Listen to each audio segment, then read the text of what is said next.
ঐতিহাসিক জুলাই গণঅভ্যুত্থান দিবস উপলক্ষে দিনাজপুরের বীরগঞ্জে বর্ণাঢ্য র্যালি ও আলোচনা সভা করেছে ১১ দলীয় ঐক্য। মঙ্গলবার বিকেলে বীরগঞ্জ উপজেলা ১১ দলীয় ঐক্যের আয়োজনে এই কর্মসূচির আয়োজন করা হয়। এতে বাংলাদেশ জামায়াতে ইসলামী বীরগঞ্জ উপজেলা শাখার আমির কারি মোহাম্মদ আজিজুর রহমানের সভাপতিত্বে এবং উপজেলা সেক্রেটারি মোহাম্মদ মঞ্জুরুল ইসলামের সঞ্চালনায় প্রধান ও বিশেষ অতিথির বক্তব্য রাখেন জেলা ও উপজেলা শীর্ষ নেতারা।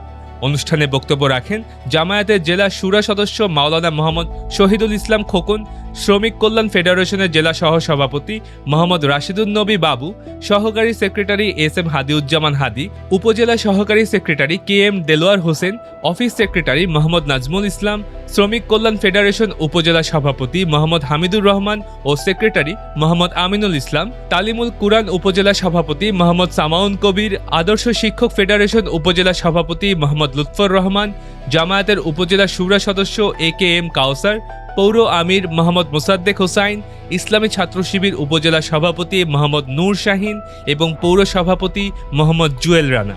আলোচনা সভায় বক্তারা জুলাই গণঅভ্যুত্থানে শহীদদের আত্মত্যাগ গভীর শ্রদ্ধার সাথে স্মরণ করেন এবং ন্যায় বিচার, সুশাসন ও জনগণের অধিকার প্রতিষ্ঠায় সকলকে ঐক্যবদ্ধভাবে কাজ করার আহ্বান জানান। 2 দিন থেকে দেখি ছাত্রদলের নামে কিছু ছাত্র বলা যাবে না। আমি তারেক রহমানকে বলবো, আপনি যাদেরকে দিয়ে ছাত্র সংগঠন করছেন ওগুলারে ডাইনে বামে দাঁড়া করার, আপনার থেকেও সিনিয়র মনে হবে। এগুলো একটা ছাত্র দল দূরের কথা, যুব দল এবং বিএনপি করারও বয়স পার হয়ে গিয়েছে। এরা ছাত্রদের কি বলবে, নিরহ ছাত্রদের আসে মাইর দেওয়া শুরু করছে। আরে ভাই মারবেন, পড়াশোনা করেন ক্যাম্পাসে, ছাত্রদিন নিয়ে রাজনীতি করেন। 5% তো ভোট পান নাই জাতীয় ছাত্র সংসদে, কারণ ছাত্র তো নাই। এই চান্দাবাজি দিয়ে, ধান্দাবাজি দিয়ে দেশ চালা যায় না। আপনার ছাত্র দল করে চাঁদাবাজি, যুব দল করে টেন্ডারবাজি, আর আপনি করেন ডিজিটাল কারচুপি। কিভাবে? এই মাসে কারেন্ট বিল কত আসছে? গত পরশুদিন একজন শ্রমিক বলছে, ভাই বাসায় একটা ফ্যান চালাই আর একটা বাতি চালাই, কারেন্ট বিল আসছে 3800। এই চোর এখন চুরি করছে মানুষের কারেন্ট বিলের অতিরিক্ত নেওয়ার মাধ্যমে। কমপ্লেন নাকি করা যাবে না, কমপ্লেন করলে তার ব্যাপারে মামলা হবে। তারপরে বলে কি নতুন মিটার নিন, নতুন মিটারের টাকা কি আপনি দেবেন? আমার এই শ্রমিকদের, এই অসহায় বাংলাদেশের মানুষের যে অতিরিক্ত এই টাকাটা এই মাসে নিয়েছেন, সেই টাকা কি আপনি ফেরত দেবেন কিনা? চুরি করতে করতে আপনাদের জিহ্বা বড় হয়ে গিয়েছে, আপনারা কিছু মনে করেন না। কিন্তু বুঝতে হবে, যাদেরকে অতিথি দেখিয়েছেন, রাষ্ট্রপতির প্রোগ্রামে কাজ ছাড়া ঢুকা যায় না।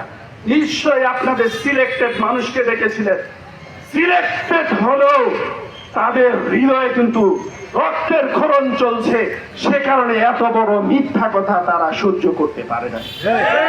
আপনার যদি পদদয় হয়, তাহলে এখন আপনার আশেপাশে যেগুলো পাছাটা গোলামি করে তাদেরকে বাদ দিয়ে নতুন করে সরকারের মন্ত্রিসভা গঠন করুন, উপদেষ্টাদের গঠন করুন।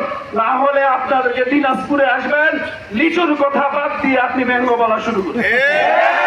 আপনার এখন বক্তব্য যেখানেই দাঁড়ান সেখানেই ভুল করেন, আর আপনার এই বক্তব্য ভুলের কারণে শিরবের মতো জাতীয় বেঈমানগুলো বক্তব্য দিয়ে আবার দেশকে অস্থিতিশীল করে দিচ্ছে। সংগ্রামী ভাই বন্ধুরা, আমরা আজকের এই দিনে বলতে চাই, অনতিবিলম্বে বাংলাদেশের 70% মানুষের ভোটাধিকার হারের পক্ষে ছিল, এই জুলাই সনদ বাস্তবায়ন করতে হবে। অনতিবিলম্বে গ্যাসের দাম, বিদ্যুতের দাম, দ্রব্য মূল্যের দাম স্থিতিশীল করতে হবে। ক্যাম্পাসগুলোতে যে অস্থিতিশীলতা চলছে, ছাত্রদের বিচারের কাঠগড়া এনে ছাত্রদের পড়াশোনার সুযোগ করে দিতে হবে। আজকের এই জনসভা থেকে আমরা বলতে চাই, আমরা কিন্তু জুলাই শেষ হয়ে যাওয়ার পরও জুলাইয়ের হাতিয়ার ভুলে যাই নাই। জুলাইয়ের হাতিয়ার কোন অস্ত্র ছিল না, জুলাইয়ের হাতিয়ার ছিল মানুষের ভালোবাসা, জুলাইয়ের হাতিয়ার ছিল মানুষের হৃদয়ের দৃঢ়তা। এই দৃঢ়তা আছে না চলে গেছে? ইনশাআল্লাহ এই দৃঢ়তা নিয়ে আমরা আমাদের জুলাই সনদ বাস্তবায়ন করেই ছাড়বো। আমি বিশ্বাস করি আপনাদের মানতেই হবে। একটা প্রাণী আছে, পরবর্তীতে এক বর্ণাঢ্য র্যালি বের হয়ে বীরগঞ্জের প্রধান সড়ক প্রদক্ষিণ করে, যাতে 11 দলীয় ঐক্যের নেতাকর্মী সহ বিপুল সংখ্যক সাধারণ মানুষ অংশ নেন। জাতীয় রাজনীতি ও স্থানীয় সব খবরের বস্তুনিষ্ঠ আপডেট সবার আগে পেতে dinajpurtv.com এর সাথেই যুক্ত থাকুন। Multimedia desk, dinajpurtv.com।